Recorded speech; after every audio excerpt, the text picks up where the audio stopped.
Good afternoon, very warm welcome. Very good to see so many of you here.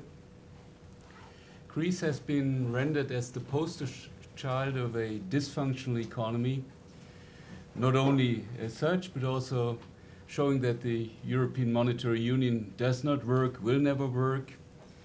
And it has been headline grabbing ever since the mid 2009, end of 2009. We now know, as a result of looking at Greece, about all the flaws the European Monetary Union has and all the faults, its defects, its institutional structure has. What is curious to see that this is a judgment which wasn't around at the end of 2008, at least not in markets. If you look at a typical gauge of uncertainty, you would look for the spread between interest rates of a safe country and a weaker country. We don't use power slides today, but I just took one. You might even see it from here, or you don't. Spreads between 10-year government yields in the case of Greece were at the end of 2008, so after the Lehman accident happened and after AIG happened, they were at about 80 basis points. In fact, at the end of 2009, in the 2-year tenor, they were at barely 20 basis points.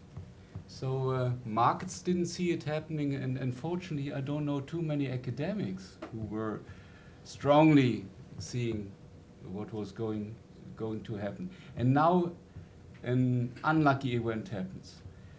My neighbor, at the end of that period, has the bad luck to become finance minister of Greece. So we are happy to have here former finance minister of Greece, George Papaconstantinou, whom I will introduce briefly.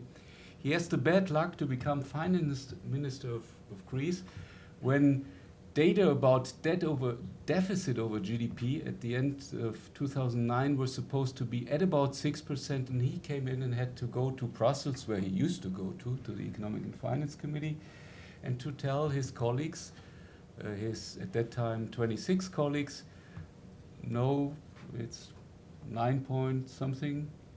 12.5. Couple of weeks later, no, it's 12 point something, and then it were ultimately, 15 points? So he had the bad luck to come on board when numbers turned really nasty. So George Papaconstantinou is an economist educated at NYU. He did his PhD at the London School of Economics, and he was working for a decade at the OECD, mainly on issues of energy and technology innovation. Then he came back or went home to Greece, where he was an advisor to Prime Minister Simitis, later on to not yet Prime Minister Papandreou, and then ultimately he became finance minister, and he was also minister for energy, environment, and I don't know what. Climate change, including in the caretaker government of Lucas Papademos. So this is the background. And we are today here in order to understand how an economist works in the real world, so as an applied economist. And George has written a very interesting book, Game Over. He might not share all what is in terms of analysis included, but what is, and I do largely share what is included in his analysis. But what I found really remarkable that he shows us how politics works, how the machine works, how the interaction is going on. And I found in particular interesting, well, I found lots of things interesting. This is not a commercial. Why not? Because I'm not paid for that, see? He renders a story where Chancellor Merkel is running into a critique with regard to President Sarkozy. And Sarkozy opines on Chancellor Merkel, nous ne sommes pas d'accord avec Merkel. We don't agree with her. And he continues that he wants to push the Germans to make the leap. And the German Chancellor is not prepared to say what she wants to do. Hence he continues, Merkel says that she will help only if all else fails. But how? Elle refuse de le dire. She doesn't want to tell. So this is also about the Franco-German mésalliance. Relationship. George. Thank you very much, Helmut. And it's a great pleasure to be here. I've had the privilege over the last 2 weeks to make presentations of this book in a number of US universities, and I'm particularly happy that I'm finishing this mini tour here at Harvard. I always like to say that books are very personal. An author writes for himself or for herself, first and foremost, not for the reader. You write a book because you need to express and to tell a story. And therefore, the first level at which this book can be approached is as a personal testimonial, also as a cautionary tale of what happens to people who get into politics in very turbulent times. I landed the job that many called at the time the most difficult job in Europe, that of the finance minister of Greece at the end of 2009. An immense honor, of course, but also a very challenging task. And within a space of 2 years, I went from being a very popular politician to an outcast because of the kind of decisions that had to be taken in the country. By taking what I consider to be the least bad of a set of very unpleasant decisions, we managed to avoid outcomes such as the bankruptcy of the country, but embarked into a period of immense pain and suffering for Greek people in terms of measures, fiscal measures and structural reforms were long overdue, but also had very negative impacts on the economy, at least in the short term. At the end of this period, I was out and then discovered that another unpleasant part of politics where I ended up in front of a court. The fact that I'm actually here talking to you today means that ended rather well. But it is part of the cautionary part of the tale. I think those of you that have an interest in how politics work, just as Hans Helmut had said in the beginning, will find something in this book in terms of that goes way beyond what we traditionally think of as efficient policymaking. It talks a lot about how decisions are often taken, are always taken in highly uncertain circumstances. We are often making things up as we go along, and Europe collectively was making things up as it went along in 2010. So if at one level the book is a personal testimony and a personal narrative based on my notes and what I put down during this time, of course what hopefully makes it interesting is what it says about Greece and what it says about Europe in this whole period. And I will try and discuss a little bit what are some major lessons and things that I take from all this this period, and also try and look a bit forward by starting with where we are. So we are now 6 years after the crisis. I wouldn't say started, but I would say it was ignited, because the crisis was there before it initially started in 2009. We are 3 bailouts later. 2010, 110 billion euro bailout. 2012, 130 billion euro. 2015, 86 billion euro. If you add it all up, it is much more than Greek GDP. We've had in this period the biggest debt restructuring in world history, 100 billion taken off the national debt of the country. And this is a crisis which has consumed 4 prime ministers, 9 finance ministers, and we're not done yet. We are living in a country whose economy has shrunk more than 25%. It's at the level of the Great Depression in the US. And unlike in the US, this has happened over a protracted period. So this has added to the sense of we'll never get out of this that many Greeks feel at the moment. In the US, you had a V-shaped response. Rapid fall, rapid rise. In Greece, you've had a long U-shaped, and we're still at the bottom of that. Unemployment is at over 25%. Youth unemployment is double that. You have an entire generation of people that see no future, that just don't believe that they will ever be able to get a job in this country. So in many ways, Greece is a broken country. It avoided the worst case scenario of the complete collapse of its economic and social fabric, but it's been a number of very, very painful years. There is also a positive side to the ledger, and I don't want to give the impression that all this was in vain, because it was not. The positive side is that after many, many years, the Greek state managed to learn how to count. Now, this is an important advance. It managed to know how many employees it has, and where it spends the money and how much it spends, and to finally be running a primary surplus after many years. In other words, excluding interest, it spends less than when it turns in as revenues. It underwent the most radical fiscal retrenchment in history of advanced countries in a very short time period. A fiscal consolidation whereby an 11 percentage point primary deficit was turned into a surplus. And at the same time embarked on a wide range of structural reforms in product markets, in labor markets, in pensions, in the tax system, which is in better shape than it was back then, even though it's not obvious to many people, in the way that you run your state, and in things like opening closed professions or making it easier to set up a business in the country.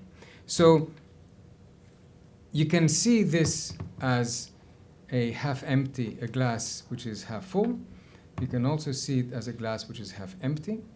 The truth is that part of what we saw these last 6 years was unavoidable and necessary, but part of it was not, and was due to mistakes that were made by everyone in Greece and abroad.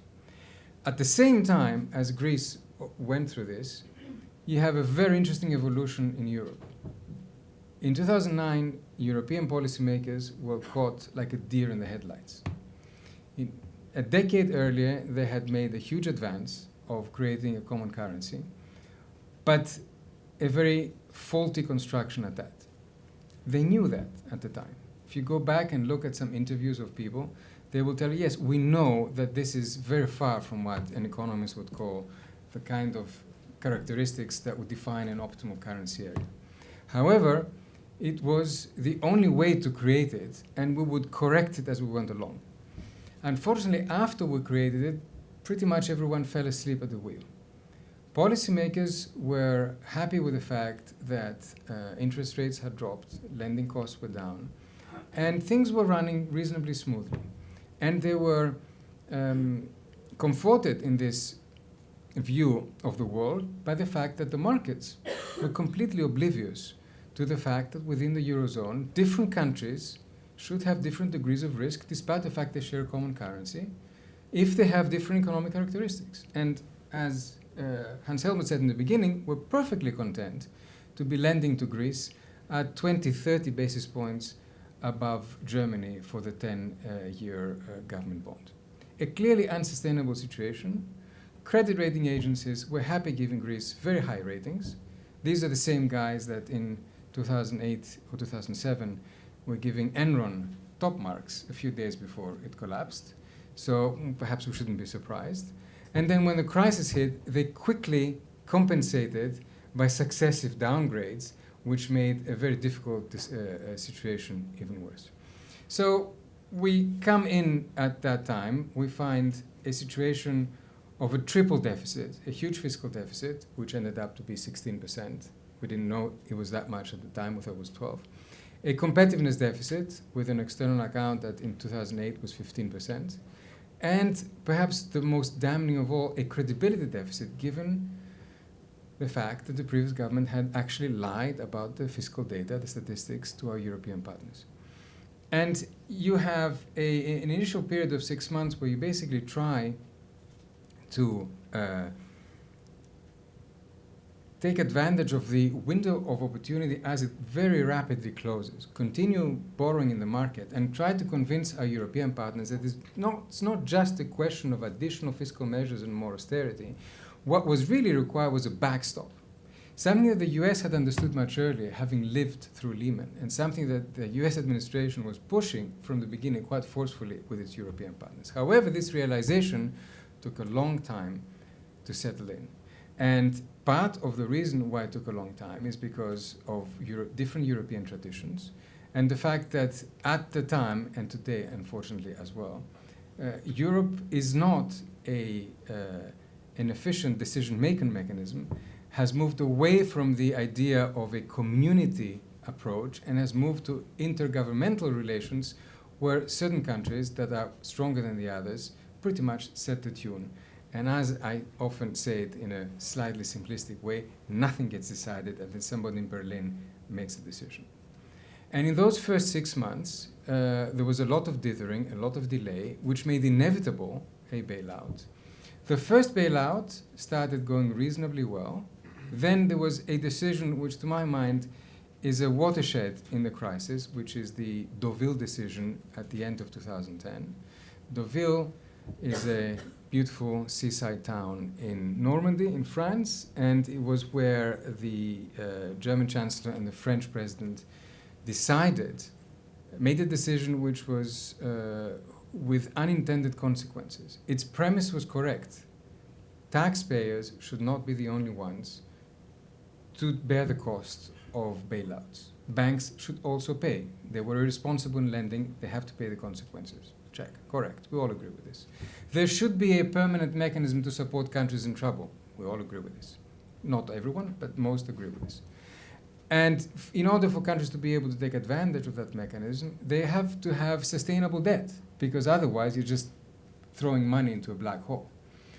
Therefore, you need to have some kind of debt sustainability analysis to be able to be judged that your debt is sustainable. If it's not, it has to be restructured. And here's where the problem started. Because if at the end of 2010 you're pre-announcing that 3 years down the road debt may be restructured, you're basically telling private bondholders of Greek debt, Portuguese debt, Irish debt, Spanish, that they will lose their money. They are rational players with fairly short-term horizons, so what do? They go and they sell. This is exactly what happened. The spreads, if you look at it, were declining between May and November 2010, after the bailout and until the Deauville decision, then went straight back up. A month later, Ireland was under its own bailout, Portugal 2 months later, Spain its own particular banking bailout, and what was until that time a containable, not contained, but containable Greek crisis became a fully systemic European crisis. This meant that Greece needed more money, and this brought to the forefront an issue that had been dismissed in the beginning, which was debt restructuring. Debt restructuring was something that the ECB was adamantly against. Jean-Claude Trichet would storm out of the room if any word starting with the letter R was uttered in Eurogroup meetings, reprofiling, restructuring, whatever. But after the Deauville decision, it became obvious that Greece would need more money and debt restructuring. And with the hard-nosed realists first, Germany and the Netherlands, bringing this issue to the forefront, eventually we ended up with the big debt restructuring that was decided in the last days of the Papandreou government and was also part the reason of its downfall, and was executed under the Papademos government rather successfully, I have to say. We then move to politics.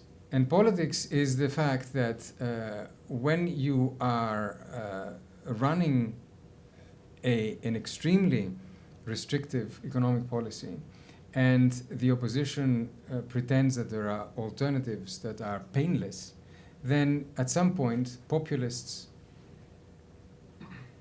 rise and populists convince people that there are other ways of going about it, and these other ways are much better because you can simply do them without any pain, without cuts, without tax hikes. So you have successive governments, and to compress our story so as to leave time also for the discussion, we end up in 2015 where a new leftist government in Greece decides to play a game of chicken. You can play a game of chicken. We all know what the game of chicken is, with two cars coming against each other and who's going to blink first. The problem in our particular case is that the Greek side was driving a small rickety moped. The other side was driving a big German truck. And guess who won? It's not very easy to impose your will of a freshly elected democratic government on another 16 freshly elected or not so freshly elected democratic governments. So we end up with a ill-designed and very undemocratic referendum.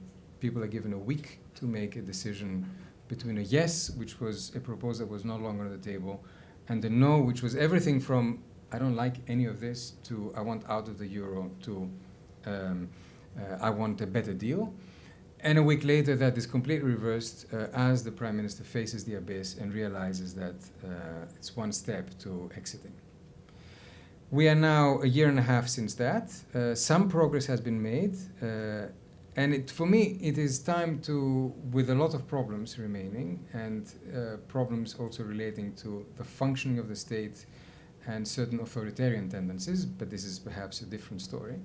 And it's time to take stock of it. So I'll try and bring out some of the lessons that strike me out of all this period. There's some very generic lessons that apply, I think, not only to Greece but beyond. Lesson number one, things tend to catch up with you. You're running an economy with weak institutions and fiscal laxity for a very long time. You're running a currency which is faulty in its design from the first place. We all know it. Eventually, at the first crisis, you cannot bear it. And when the crisis hits hard, you have no time, and you never end up in first-best solutions. You always end up with second-best solutions because, and this is lesson number two, decision-making is imperfect. It is not based usually on good economic principles. It is easier to take a short-term decision even if you know that in the long term it won't stand the test of time, but it is a politically expedient solution to take, and you go ahead and you take that solution. Then there's a number of lessons that have to do with negotiation. How do you negotiate? What is the ability of a country with its back against the wall and very little leeway to actually cut a deal? Can it threaten? Is the suicide bomber strategy a good one in those circumstances, or is it better to try and find a solution which saves the country from the worst, but maybe doesn't make you the hero internally that a threatening to blow the place up does? And here, if you look at this 6-year period, you will see different strategies. I would argue that the strategy of trying to make a rational deal and the best possible in the circumstances is, for the country, much better than the suicide bomber approach. However, I can also, from experience, tell you that the former strategy is politically and in terms of results in the next elections much worse than the strategy where you try and then you end up failing, but at least you have tried in the popular mind. So there's interesting lessons here to be drawn for political scientists and sociologists as well as economists. Then there's more specific lessons about program design and implementation. What's the optimal time period for such a huge fiscal consolidation? How much should it be front-loaded? How many years do you need? Here it's interesting, and I think these are something that comes out very strongly in the book, how the different institutions that were involved interacted. Remember, the IMF was brought in because they knew how to do the job, and because the European Commission was not trusted to do this kind of multi-year programming exercise because they had never done it before, and it's true. At the same time, the IMF was often the adult in the room. The IMF had a more realistic assessment of how many years you needed to be able to do such a huge fiscal effort. The Europeans were often driven more by a moralistic tale about the need for a very sharp shock and for Greeks to pay for their sins quickly, rather than a good assessment of the number of years that was required. Then you have questions of how you can do this while also doing structural reforms which upsets every single minority and special interest in the country. Special interest, not minority. How do you do the two when you have a huge cost in society from slashing wages and pensions and increasing taxes, and also going against these vested interests that have been blocking the economy for years? And then if you look just at the structural, what's the right sequencing? Product market reform first, labor market reform first? How does the financial market fit into all this with banks that are moribund, banks that are completely loaded with Greek debt, banks which after the restructuring had to completely be recapitalized and now have NPLs, non-performing loans, of close to 50%. Okay. So we're talking about an extremely complicated exercise which has benefited very much from the experience of the actors in there, because frankly, the Greek state had never done this before, ever. And it pains me to say this as a Greek citizen, but the Greek state did not know how to do a one-year budget until 2010. They did not know how to prepare and execute a real budget. They knew how to write down on paper numbers which would a year later turn out to be completely overtaken by events. That's not what doing a budget means. So then issues of program implementation. In a country such as Greece, with weak institutions and a public administration that is inefficient and sometimes parts of it corrupt, how do you make sure that what you legislate actually gets implemented? Again, a not particularly popular thing to say in Greece is that Greece had many aspects that resembled more a case for the World Bank than a case for the IMF. It needed institutional support to build up competences and capacity which did not exist in the public sector. And this is something that at least the first government asked for and didn't really get to the extent that was necessary. So let me finish with a couple of questions which I'm happy to explore further in the conversation.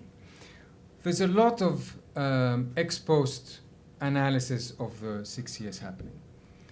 This is good, it's useful. Some of it does have the tinge of a Monday morning quarterback, of course. For example, the discussion about whether Greece should have restructured its debt in 2010 is often made in a void, as if this was, this is a decision that could have been taken leaving out legal timing and political issues that were prevalent at the time.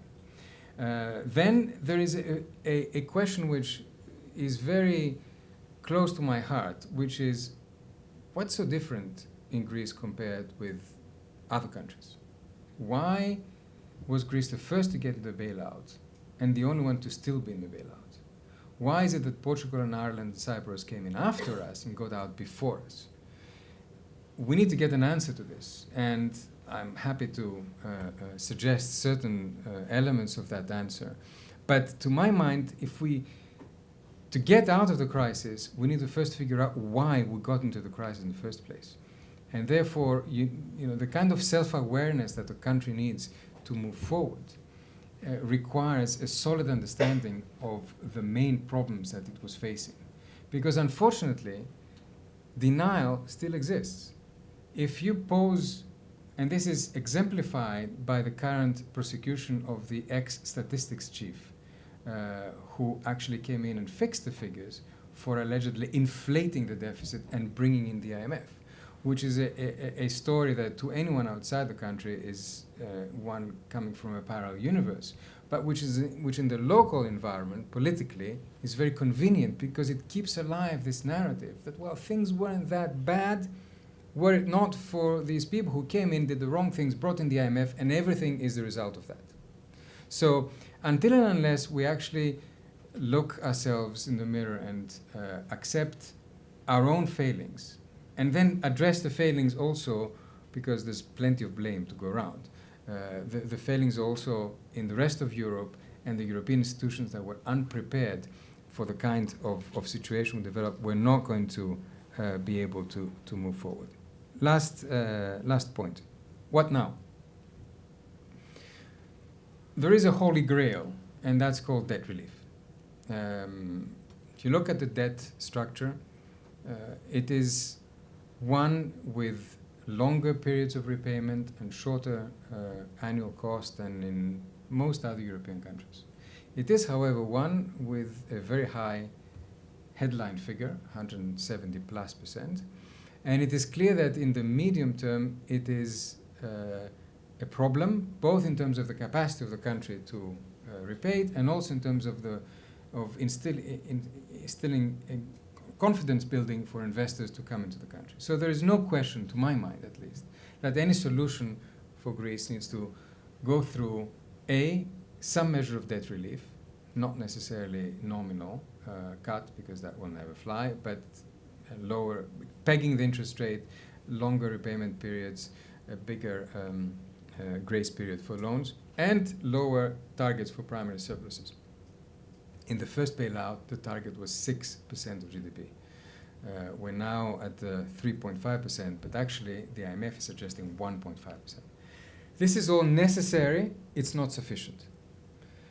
What is required on top of that is the kind of political stability and reformist zeal that will allow deep institutional changes in the country that extend beyond what is written in the memorandum. They touch aspects of how we run our country, which is really our own business and which is what has been keeping us behind. Some of these are in the memorandum, have to do with the business environment, some of which, such as the way that the judiciary works, or such as the way that parts of the public administration do not function properly. This is for us to fix. And until and unless we've done that, then we won't be able to take advantage of all the progress that has been done in fixing the fiscal accounts and doing a great measure of structural reforms, or for the debt relief that we'll hopefully have to look forward. So I'm going to stop here, and thank you very much.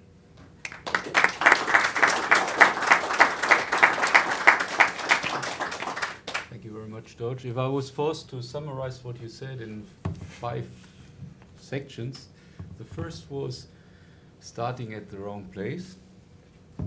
Second was we somehow responded correctly, but then came Deauville, which is private sector involvement, meaning, as an upshot of that, very substantial turbulence in financial markets and spreads widening out dramatically, which many economists have tried to explain, but they couldn't. The residual was the non-explained part, not related to the fundamentals, was by far dominating. Your third part was somehow wasted time in fighting about finding a solution. Fourth part was a number of lessons drawn, in particular with regard to implementation. And sixth part was what can we do? So that might be a structure a way to structure our discussion. By the way, what I was missing was, how did we get into that? So is 2009 the right starting point, or did it start much earlier? Which is an important question, because possibly lots of it was not so much about a liquidity issue, but a deep structural issue evolving over an extended period of time. But maybe I'll leave it to you to come in. So who's the first who would like to? Yes, please.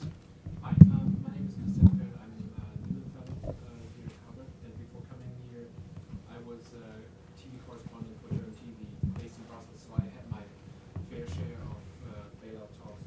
So when the situation came close to Brexit, for many people that was the reason that Finance Minister Varoufakis' personality being a game theorist. So he was seen as the villain. I would like to hear your take on his personality in these talks. Although that's not too easy for you, but maybe you could go for that. Should we collect 2 or 3? Yeah, we collect. Who else? Yes, please. Jed Schwartz, Somerville.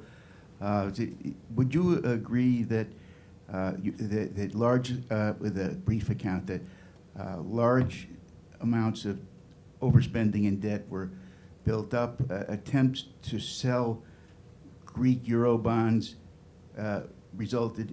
met a weak market, causing a high yields, which contributed to the debt?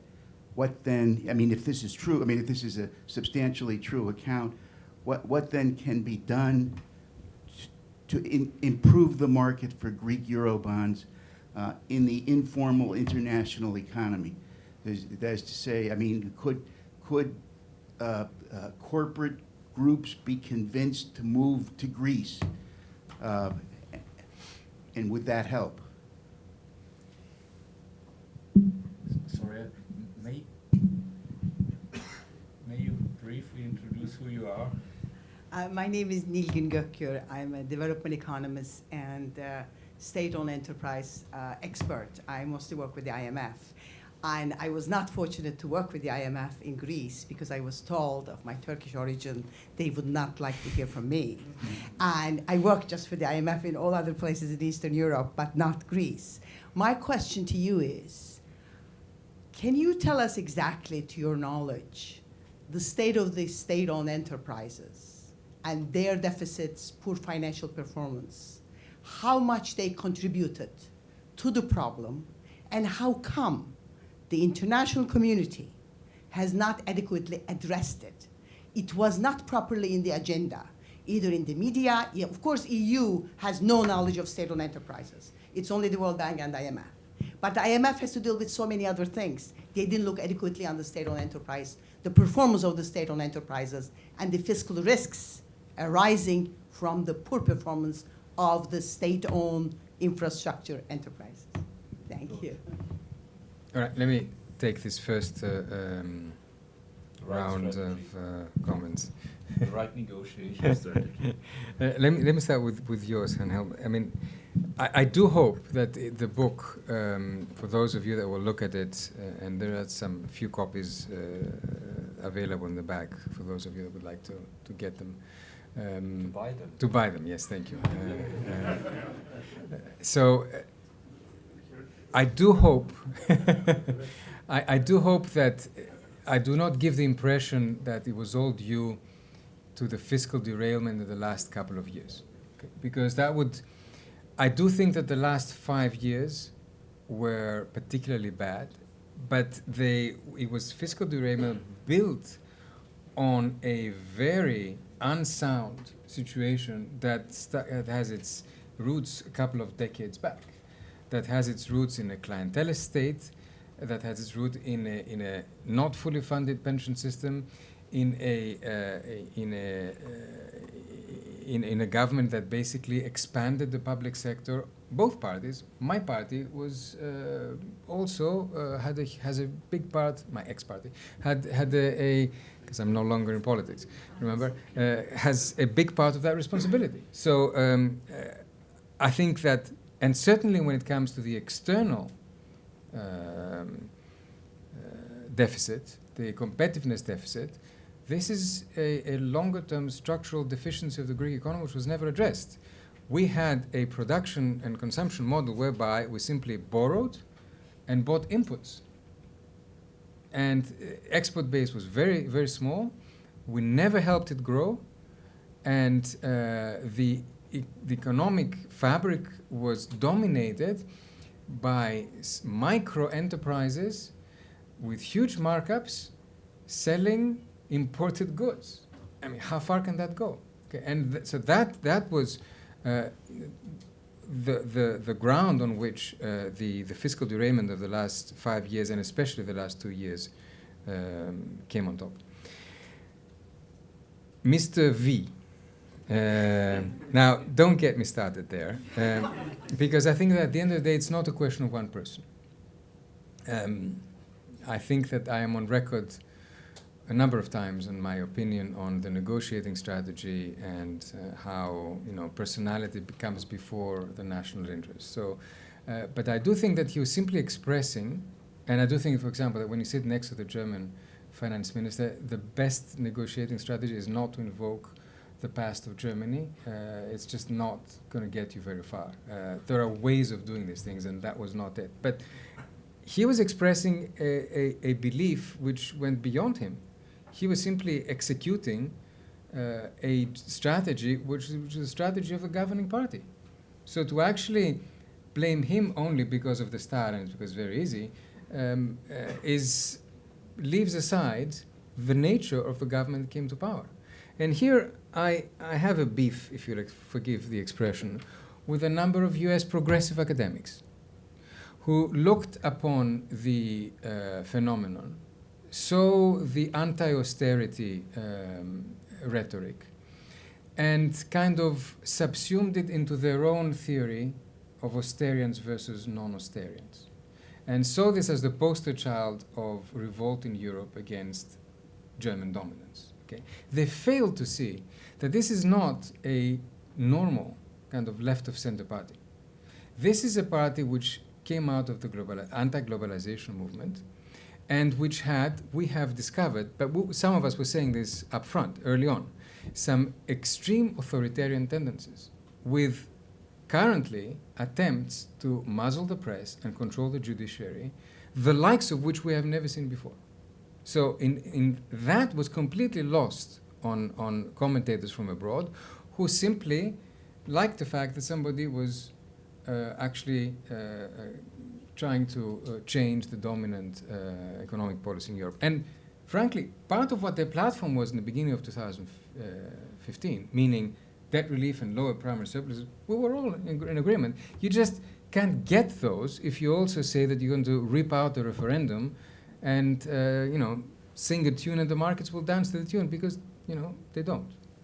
So he was the person who, Varoufakis was the person who delivered that policy. And the way he delivered it perhaps made it worse, but the policy was there. The market for GGPs and how to improve it. There's a number of interesting issues that one could raise here. First of all, during the early part of the crisis, we had the following frustration. Market analysts and credit rating agencies were telling us we're not doing enough to convince people who were reining in the deficit. As a result, they were downgrading us because it's clear that we were not doing enough. Then we started doing enough. Then the rhetoric changed. They said, well, okay, you are doing enough, but what you're doing is so severe that growth will go away for years and you'll have social unrest, so you won't survive anyway. So this was a lose-lose situation. And this, to my mind, reinforced our position, which was that this went way beyond what an individual government in that situation could do. It required what in the US they would call the big bazooka, and what we ended up calling a loaded gun on the table for the markets to see and be convinced. Fast forward to today. There are, schematically speaking, two types of investors. There are the short-term investors, the hedge funds and the like, who are looking at the GGBs, the government bonds, and seeing their evolution. They will be very happy when Greece enters into the ECB's quantitative easing program, if it does, because spreads will de-escalate. They will make a very nice profit on the difference. That's fine. But for me, that's not, it's an important step towards attracting foreign investment, but that's not what the country needs. The country needs longer-term strategic equity investment, and especially in greenfield projects, new stuff. Okay. For that, you need much more than something on debt relief. You need the kind of institutional reform I was talking about before. You need a reformist government that convinces the foreign investor that this is a country worth investing in. At the moment, the only ones that are staying in Greece are the ones that are already invested in Greece. And the kind of messages that they send to the outside world is one of continuing obstacles. Whether they are a Canadian company in mining in the north of Greece, or a German company in the regional airports, or a Chinese company in Piraeus, or an American company in somebody else, the messages they send is obstacles, obstacles, obstacles. So I simply do not see how the current government by sending these mixed signals where they say, yes, of course we want foreign investment, and then seeing that they actually put all the obstacles they can on a daily basis, how they can bring in this kind of longer-term strategic investment the country needs. SOEs. And now, state-owned enterprise, of course, are included in the general government accounts. So they're not in the central government, they are in the general government. We moved to general government type of accounts only after 2010 in a real sense. And that's when we finally got a grasp of what SOE's deficits were. And you may have followed a big debate about whether the deficits should be counted towards the overall debt. And actually part of what the ex-statistics chief is accused is for having done exactly that. Include into the deficit and the debt the deficits of the loss-making state-owned enterprises. To my mind, if you have a train company which has accumulated debts of 10 billion, I mean, how could that not count towards your national debt? I mean, who assumes it? It's the taxpayer assuming it. So, and according to all European regulations, it of course should not be counted. The fact that it was not was because you were simply looking the other way. And when you account it, then you bring it to the fore and you realize that you can't keep losing 1 billion on your trains every year. And yes, you may obviously you may want some subsidy, but this has to be transparent, and you need corporate governance rule changed, etc., etc., etc. And you need to privatize parts of that. So that's what has started since 2010. It has not gone as fast as I would have hoped. It's proved much tougher than we thought. But there is some progress, certainly in certain infrastructure parts, such as regional airports, for example, that's one. Less so in transportation, in ground transportation and the like, and certainly in certain parts such as, the gambling company. Why should gambling be a state monopoly? Okay? I don't particularly see it, especially when our gambling state monopoly was used as a vehicle for political favors by any government in power. It was the main vehicle from which politicians would claw advertising budgets to use in their election campaigns. And everybody knew about this. And this was the main reason why they did not want it to be sold. Not any kind of high idea of national interest in mind. And the EU, not knowing or not, just to close on that, well, the EU, the European Statistical Agency claims that until 2010 it did not have the tools to do its job right. And in partly they're right, because when they asked for audit powers from the Eurogroup and the ECOFIN, they were not given those audit powers. And part of the reason why they were not given it was some of the bigger countries objected.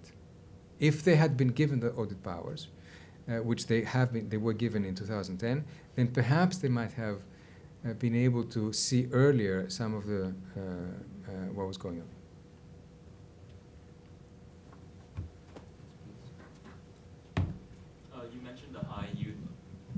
You mentioned the high youth unemployment in Greece. What do you think is the impact of this into Greece's future, and what's the best strategy to provide jobs and integrate these people into the economy?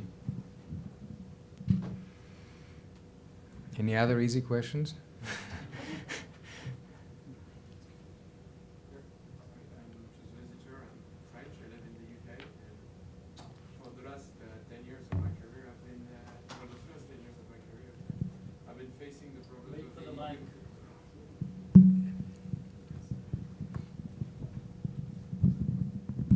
Been facing the problems of the EU in terms of single market without the single social rules.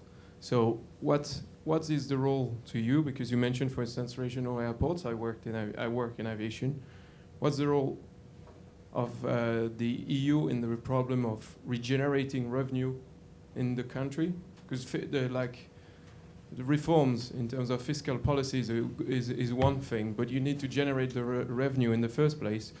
If your domestic revenue is generated by foreign companies that have fiscal practices that allow to have a large tax evasion towards other countries. I'm thinking of Ireland, for instance, as it was mentioned earlier on. How do you deal with that? How do you regenerate the revenue if your youth is unemployed and go to work on lower terms and conditions in Ireland or in the UK, as it was? Because reforming the tax is one thing, but how do you prevent the rules from the EU to cannibalize your economy and your resources? Okay.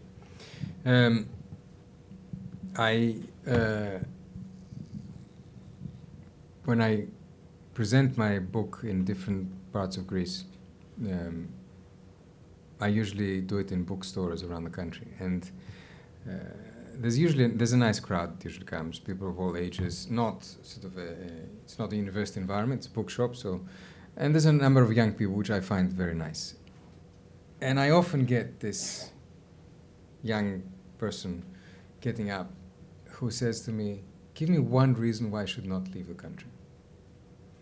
And to be perfectly honest, I'm stumped.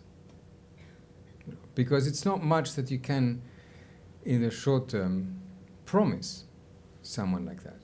And what we are seeing at the moment is a huge brain drain. And it's a qualified brain drain. It's not like in the 60s where, people would go, sort of lesser skilled, people with fewer skills would leave. Here you have the doctors leaving, the nurses, the engineers, the IT specialists, the university professors who figure out that, salaries have been cut, so it's very hard to make a living, and if they can, they go. So I don't have a very easy fix for this, as you can imagine. I think it's a combination of factors. Clearly, if your economy is not growing, nothing is going to help bring down youth unemployment. So item number one is we desperately need to get the growth machine going again. Unfortunately, we've lost 2 years. At the end of 2014, despite the mistakes that were made by successive governments, including my own, the one I was in, we were turning the corner. And then we lost 2 years. So it's a bit like the myth of Sisyphus. But that's not enough. Okay, the economy is growing. You have now a hard core of structural unemployment. Okay? It's people with the wrong skills and a lot of unemployable young people, because the university system, unfortunately, is not delivering the kind of skills that are often required in the workplace. And don't get me wrong, we have some excellent pockets in the university system and some very high caliber personnel, but the overall situation is a depressing one in terms of the kind of education that it delivers and how you end up a graduate of most of the Greek universities. So you have to fix that. You have to create university to labor market transition mechanisms. It is astounding that in many universities, there is still not job placement services, that political parties operating in universities think that this is the work of the devil because it brings a business into the university, as if this is anathema of some sort. So we need to get out of certain ideological and kind of blindfolds, which thankfully a lot of universities are already doing, but clearly not enough.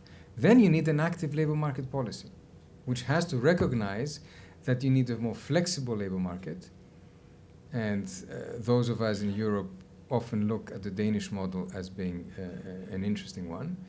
So you need easier rules, but at the same time, you need a strong, robust mechanism for placing people, training, retraining them. And it's not that the money is not there, because European funds are there. You just need to create this, staff it properly, and then it will slowly start making a dent on what is this extremely high young. So if you look at the data and if you look at the analysis, if you look at the IMF reports, it's pretty depressing, because they say that it's going to take 10 years for unemployment to go less than 20%, and 20 years for the unemployment to go to single digits. And that's just unacceptable. If any way to accelerate this process, you know, my vote would go to any political party that would have a real program for reducing unemployment with specifics and the people to put it into operation, because it is not high enough in the political agenda. We talk about the debt, and this is all important. At the end of the day, and unfortunately, active labor market policies have never been very effective in Greece. The role of the EU in generating revenues in the country, I'm going to try and answer this question. I'm not sure how to approach it. Greece benefited from EU transfers for a long time. However, the EU transfers as a part of the national GDP, of the national income, are overplayed. If you look at the numbers, it's not that Greece grew when it grew because of EU transfers. It grew because it came into a European environment of low interest rates, low inflation, and that helped the country take off. Part of that taking off, unfortunately, was not on very solid ground, but this is what allowed the country to prosper. So the question of the ownership, the foreign ownership of domestic enterprises, for me is a bit of a non-issue. I am resigned to the idea that we live in a large European market. And I love it when I see Greek entrepreneurs taking over foreign markets, and some do. There's an incredible startup scene in Greece. Some really good people that have ideas that cross the borders and go and find financing and markets abroad. But I'm not bothered if large Greek companies are co-owned or even fully owned by foreign owners. Okay. I don't have that, I'm sorry, I just don't have that kind of fear of, we have a word for it in Greek, which I cannot translate in English, of kind of expropriation of ownership of Greek companies. Because at the end of the day, where do they deliver the jobs? Hopefully locally. Where do they generate the taxes? Hopefully locally. Where is the value added? Hopefully locally. Okay, part of the profits goes abroad. You know, it's neither here nor there for me. Yes.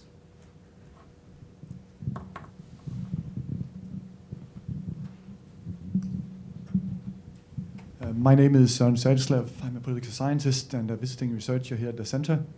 I thought that what you talked about regarding the political process was very interesting, and of course you're right that a political system will never produce a first best solution. But I wanted to ask you if you think you would be able to come up with a better solution of this crisis, taking into account the political constraint facing Germany and Greece and the other European countries. What would that solution look like?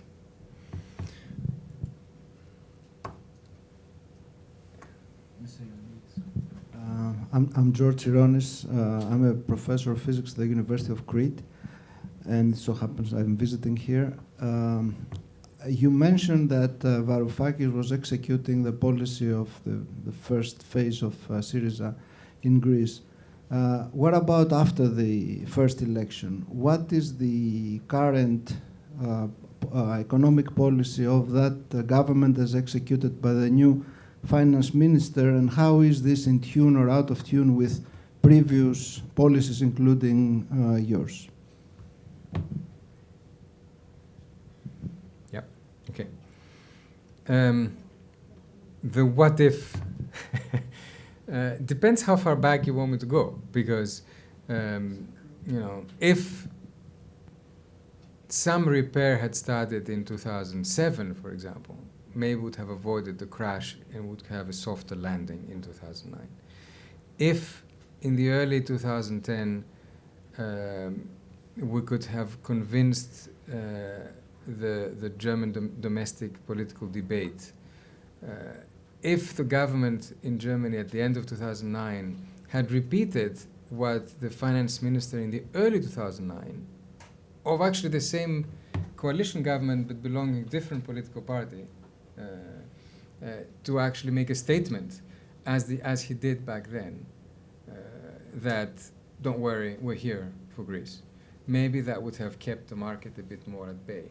Then maybe Ireland would have come first in the line of fire, and then the whole thing would have been seen as a banking crisis and not as a morality tale about Greek fiscal irresponsibility, and then maybe would have an easier deal.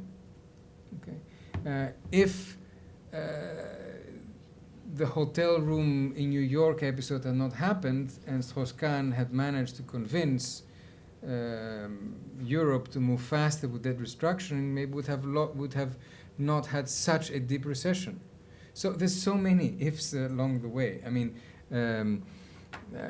if we had moved slightly differently domestically in terms of politics and had called an early election in 2010, right after the first memorandum, and then posed the issue and then regained legitimacy, which we completely lost, then maybe we would have been able to go on further, and therefore we wouldn't have lived through all of this. You know, if New Democracy had not had the leader that it did, but the person who actually lost the leadership contest, and the New Democracy then voted with us in the first memorandum, then maybe the beast of populism would not have reared its ugly head. But it is what it is, and I think that, okay, both in politics, and there were many kinks on the road.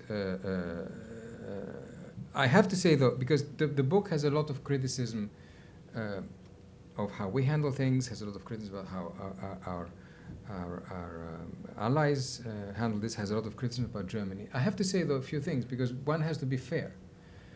It is pretty amazing that a German government which started with a completely hostile public policy debate around stereotypes managed to actually move and, you know, take with it the German population in the first bailout, when there was no bailout, there was supposed to be no bailout, and then the second bailout, then the debt restructuring. So, you know, you have to also put yourself in the shoes of those people. You know, I was, which is very hard, of course, when you are in the country and you're feeling the brunt of it. But I would try to explain to people when we were, you know, debating, for example, reducing minimum wages in Greece. Nobody wants to reduce minimum wages in Greece.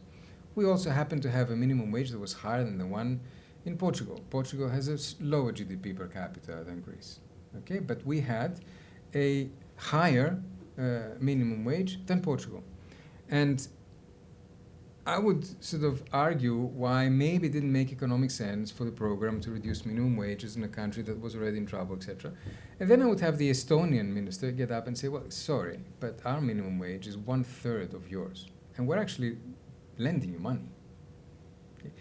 So you have to put, you have to put yourself in the, and understand the political constraints and the real, on both sides, if you want to do your job right. You can't have blindfolds from you only for your own.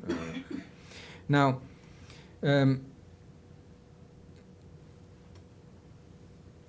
if you ask policymakers in European countries, they will tell you that the current government is pretty much implementing the program. And in that sense, they are content. They're not happy, but they are content. They are content because they see, of course, the contrast with what happened in the early 2015.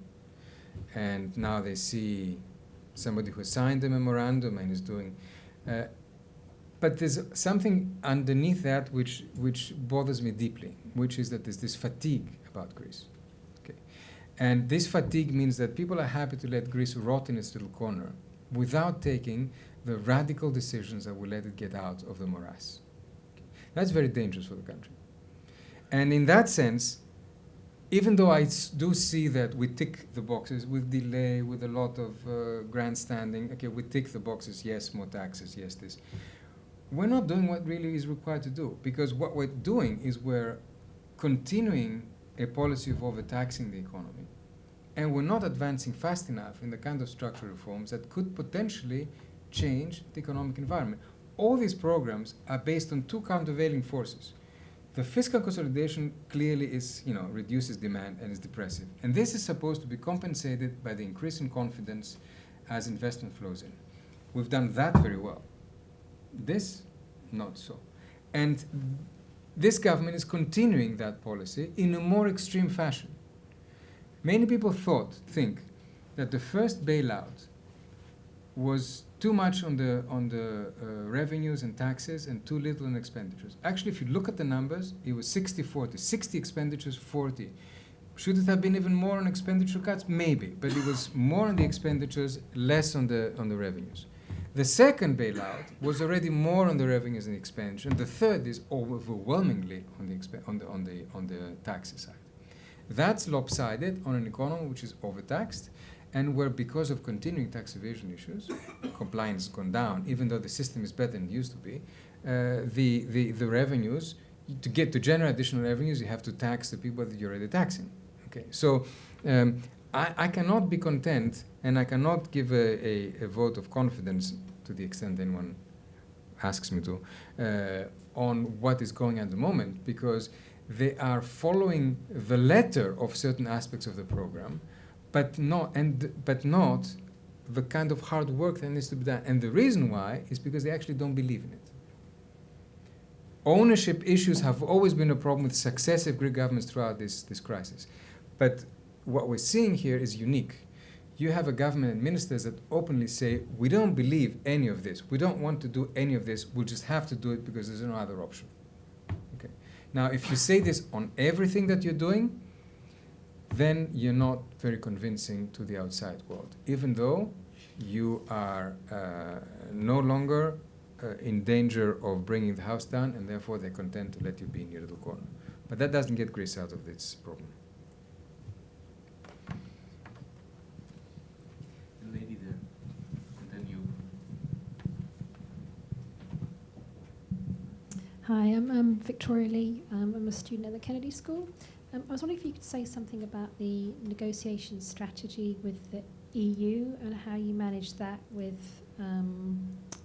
the population back home. I mean, I'm thinking particularly about, say, with our Brexit strategy. Theresa May has said, you know, I'm not going to give a running political commentary, and she sees the future negotiations as a poker game, and she doesn't want to give her hand away. And, you know, Parliament is extremely unhappy about that. So I just wondering if you'd say something about that, please.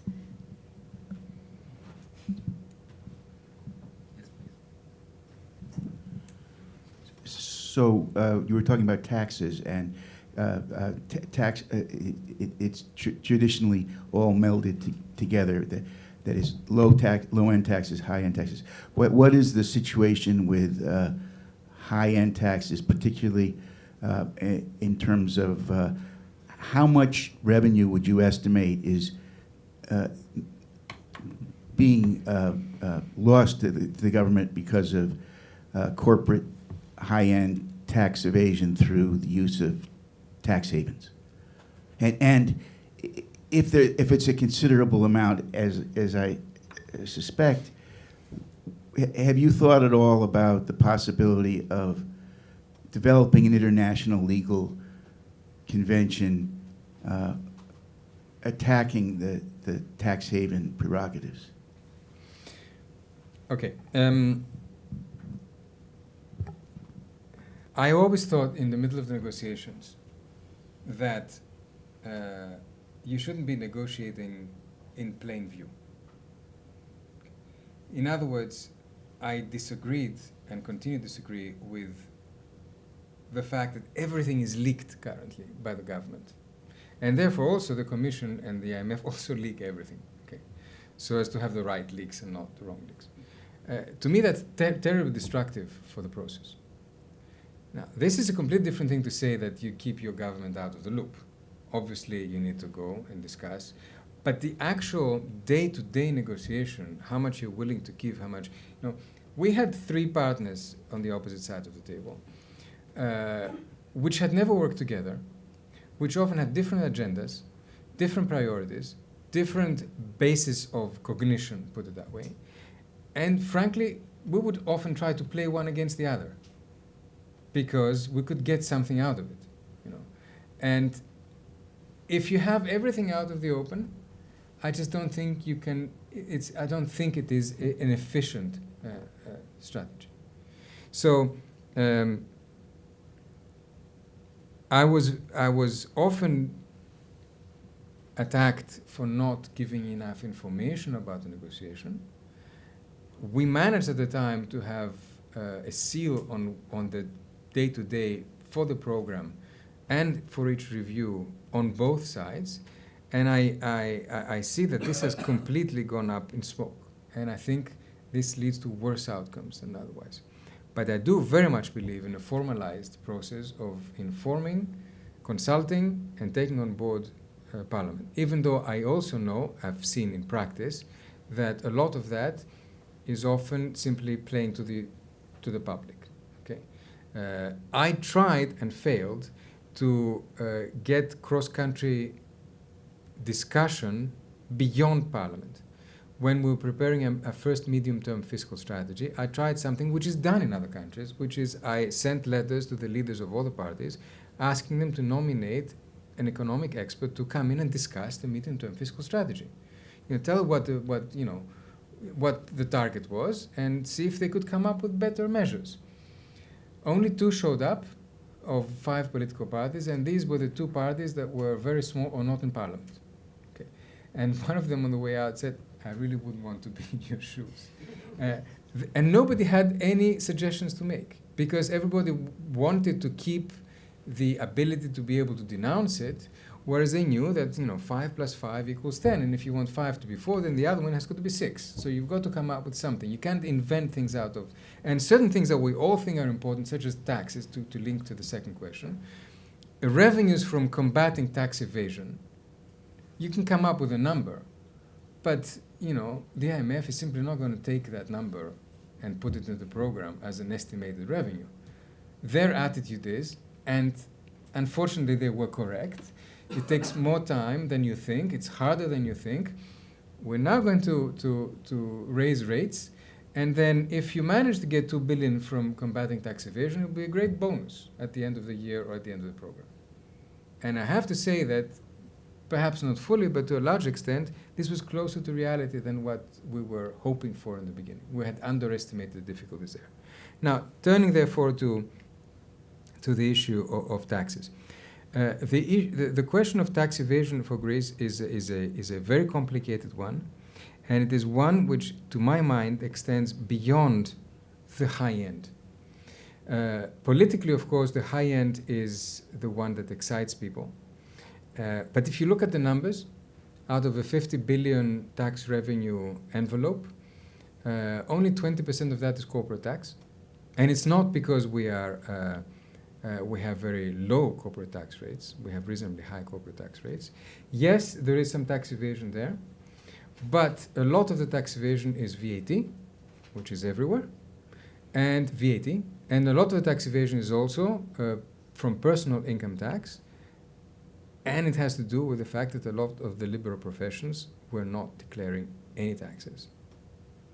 There's a little anecdote in the book about asking for the addresses, the names of doctors in the most fashionable area of Athens, only to discover that there were 300 doctors operating there, 150 of which were declaring below tax-free income. Okay. The rent on their practices was more than the income they were declaring. My point is that even though politically it is, and especially for a government that wants to show equity in its, you have to go, and we did try to go after the high end by not just increasing rates, but also broadening the tax base to look at property, by installing new rules for offshores and the ways that the high end can find ways to you are often up against the wall of an international environment that does allow and facilitates a lot of this tax avoidance, if not evasion. But that's a global issue, it's not a country issue. And it is changing a little bit for the better since 2010. But if I looked at the real numbers, if I could get a bit more, an improved compliance at the level of VAT, this would more than make a difference to managing to go after the 50 individuals at the high end. But I understand completely how politically and for reasons for social equity, you need to go after these individuals. And in fact, a lot of what has happened to the tax system since 2010 has been exactly that. We are now prosecuting people at the high end that were untouchable before. That were, and we are opening bank accounts in the way that was never done before. Often being unfair in the process, which is a shame. But it is a new development which shows that, if you have the political will and also the push behind you of the international community, because a lot of that is also due to technical assistance from the IMF, you can actually get things done.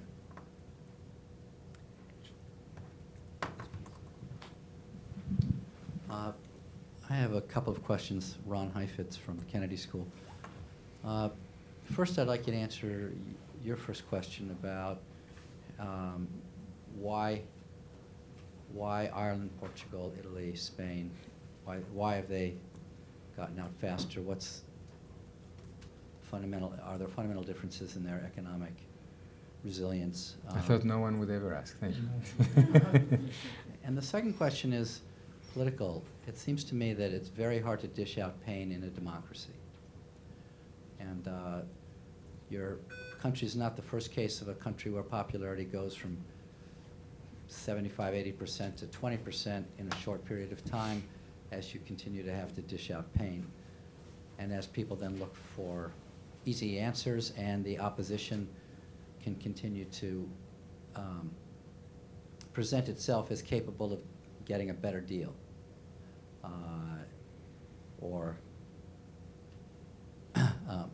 So, in retrospect, what might have you and Papandreou done better to prepare the people of Greece for the pain that they were going to have to sustain for a significant period of time? A good minor example of this is the trouble Obama got himself into in the same season. At the very beginning, you could say there's an economic logic to overpromising how deep the recession would, or the unemployment would go, how high it would go, or how quickly it would begin to turn from the point of view of priming the confidence pump. But it was a terrible political mistake that ended up costing him losing one and then both houses of Congress and wrecking a lot of his political power. So the management of expectations and the somehow getting people prepared. I mean, looking back, you all were overwhelmed by working just the European theater and stabilizing the situation. But domestically, in retrospect, what can you imagine might have helped your longevity? May I add, George, two questions of my own? I've put myself on my list. I want to push you on two things. First, in answering the question regarding youth unemployment, you somehow didn't want to accept that there should be migration, could be migration, which is, of course, one of the cornerstones of any monetary union, that you have migration cross-border and Greeks going to wherever. So that's a substitute for not having a nominal exchange rate. So you wouldn't assume that in the monetary union everybody stays put, au contraire. And secondly, and there I somehow have to confess I'm pretty German, or Dutch, or Finn, or Nordic. Giving more leeway in 2010, softening budget constraint, runs into, and you should contradict me, into two issues. First, it was not only liquidity. Second, what would have that meant for politics in Greece if they would have had more leeway, responding, reflecting your argument on the politics, the local politics? And thirdly, this might sound silly, but there's an Article 125.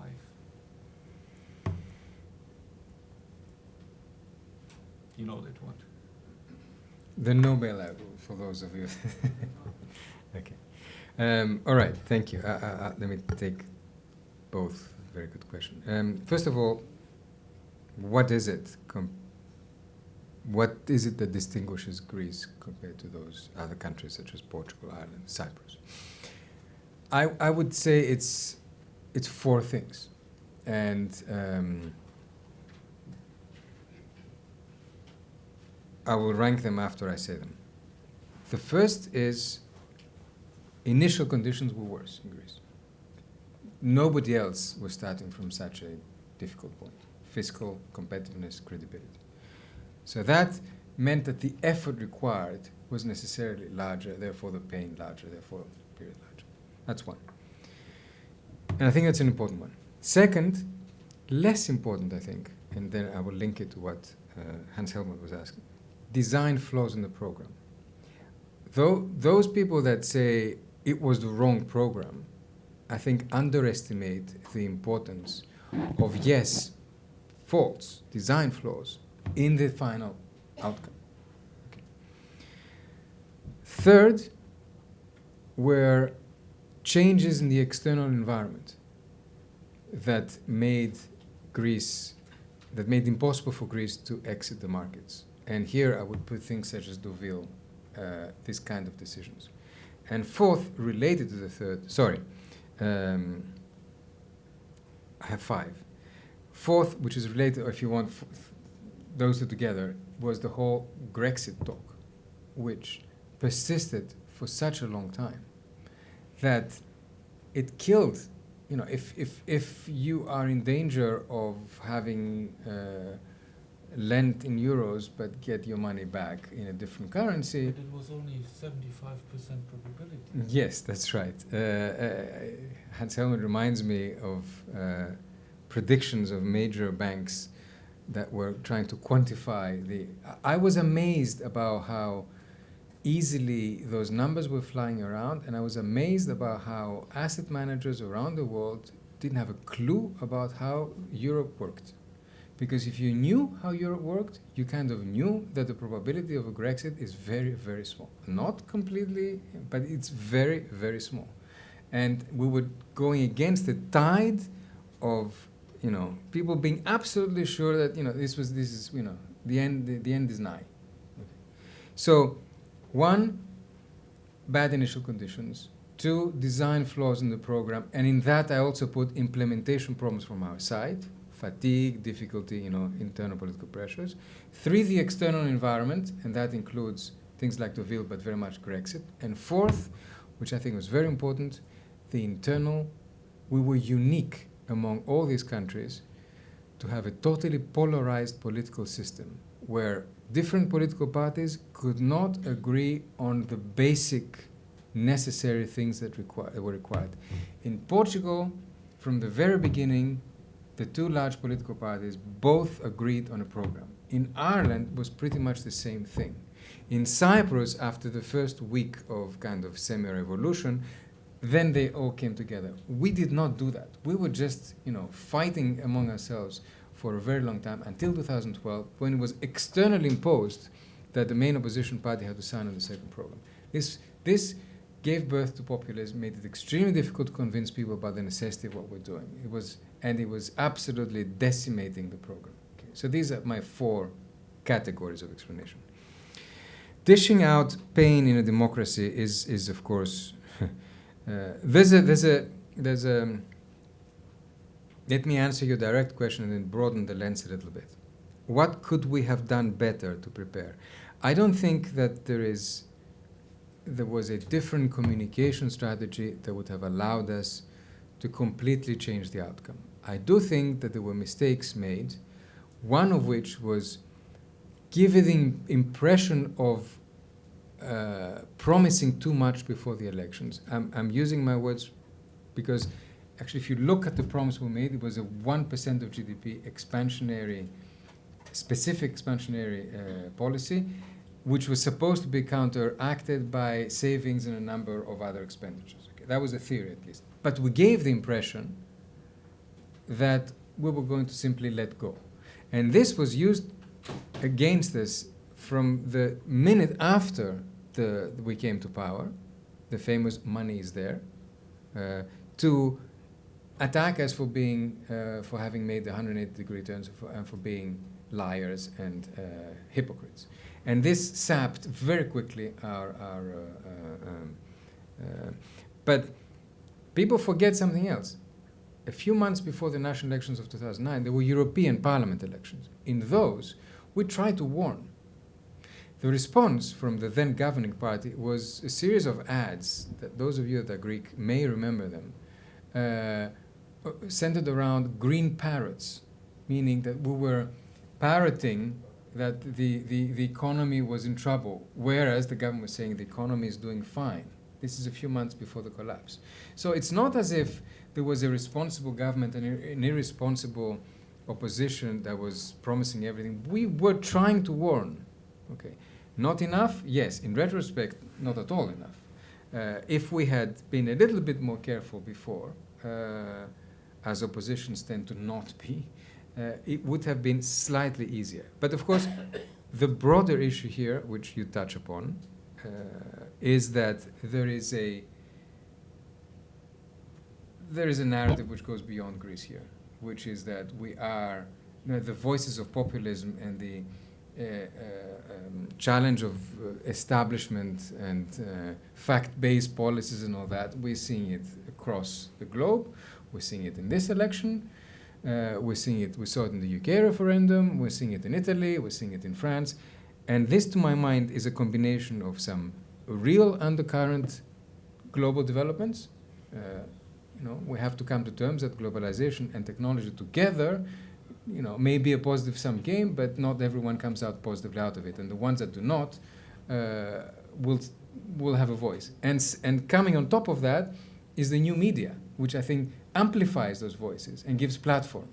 And that makes it very hard for politicians to combat that. But that's a different discussion, which is much broader. Youth unemployment and migration. Yes, I hope I did not. I obviously did not make it clear in my answer. I think that it will be good for the country if people get the kind of experience and work abroad and study abroad. I would like some of that to come back to the country at some point, sooner or later. Greece has gone through waves of migration. The people who have come back have brought back a different outlook. One of the problems that we're facing in the political system is that not enough people of those involved have lived and worked abroad. We have the first prime minister who has never lived or worked abroad. This limits perceptions about what can be done, how it can be done, and how the world moves. The fact that he's on a very steep learning curve in the last year doesn't correct that basic. And I think this goes from the level of the prime minister to business, to how people organize public administration, to how they behave in civil society and what they expect in terms of rights and responsibilities, to the need for rules-based institutions and the respect for order. I mean, all these things that are given in certain other. Now, the German, Dutch, Finn, and Northern Belgium. Northern, yes, Northern Belgium. Flemish. I can perfectly well see why in 2010 it was necessary to have a front-loaded fiscal adjustment. I think that where my main disagreement with the first bailout was more in the terms of the loans. You remember the service fee of the 50 basis point, which was on top of the spread over the Euribor, which was something that the German finance minister had insisted on because it was promised to the German parliament. There was this. Also put on the banking. It was. So it was not only government. It was indeed. It was indeed. And we all remember the idea that lending should be on non-concessionary rates, whatever that means. Nobody knew what non-concessionary rate, and it means that we went very close to what were then the bottom edge of prevailing market rates for Greece. So this was non-viable, and the markets could see that. We managed to tell them, okay, don't worry, we're going to fix it as we go along. But it was a problem. It was a problem. The short repayment periods and the high interest rate were a problem. Now, would it have made an enormous difference if the fiscal, the time involved was a couple of years more? I think it would have helped. You would still have needed an upfront, a very strong, but I would argue in retrospect that 5.5% in 1 year of reduction of the deficit is on the excessive side. 4.5, we actually did 5. Okay, we didn't do 5.5, but we did 5. Half of which was already done before the memorandum happened. So there was a little bit of leeway, I think, but we were battling against a credibility problem and the fact that we had Article 152, which meant that we were circumventing it. We were circumventing it through the intergovernmental loans coordinated by the Commission as opposed to community approach. This was the only way to go around it. I still remember the legal service coming in and doing their magic to make sure that this was not completely contravening and this is also useful as we move ahead with Article 50. Let's keep that in mind. You know, you can do wonders when you want politically with the. So yes, it would have in any case to be a tough program. If only it was a little bit less tough, and if only it was a little bit earlier recognized that debt restructuring will have to be part of the equation, I think it would have been better. So I am closer to your position than you think. On this positive note, thank you very much for having been here. It was, I do think, very instructive to see what was going on, and that's what we will read in the book, behind the scenes. It was in particular instructive in terms of what one might do going forward. Let's give a